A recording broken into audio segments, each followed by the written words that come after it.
നിലമ്പൂർ ഉപതെരഞ്ഞെടുപ്പുമായി ബന്ധപ്പെട്ട് മുഖ്യമന്ത്രി പിണറായി വിജയനെതിരെ വിമർശനവുമായി പ്രതിപക്ഷ നേതാവ് വി.ഡി. സതീശൻ.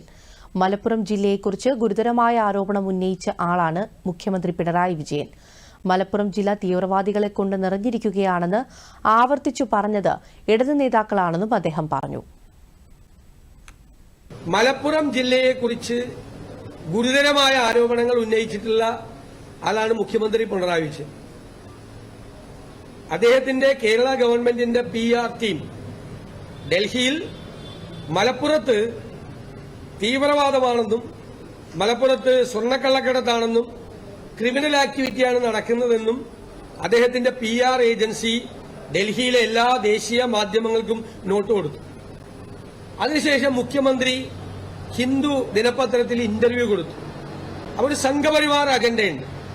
മലപ്പുറത്ത് തീവ്രവാദമാണ്, മലപ്പുറത്ത് സ്വർണ്ണക്കള്ളക്കടത്താണ്, ക്രിമിനലുകളാണ് എന്ന സംഘപരിവാർ തീവ്രവാദത്തിന് കൊടപിടിച്ചു കൊടുക്കുന്ന ഇന്റർവ്യൂ ആണ് മുഖ്യമന്ത്രി നടത്തിയത്. മുഖ്യമന്ത്രിയും സംഘപരിവാറും ഒരേ പാതയിലാണ്. ഇവിടെ നിലമ്പൂരിൽ പലയിടത്തും ഹൈവേ റോഡുകൾ ചീട്ടുകൊട്ടാരം പോലെ പൊളിയുമ്പോഴും കേന്ദ്ര സർക്കാരിന് മുന്നിൽ മുഖ്യമന്ത്രി ഒരു പരാതിയും പറയുന്നില്ല. ആയിരക്കണക്കിന് കോടി രൂപയുടെ അഴിമതിയാണ് നടന്നതെന്നും വി.ഡി. സതീശൻ പറഞ്ഞു.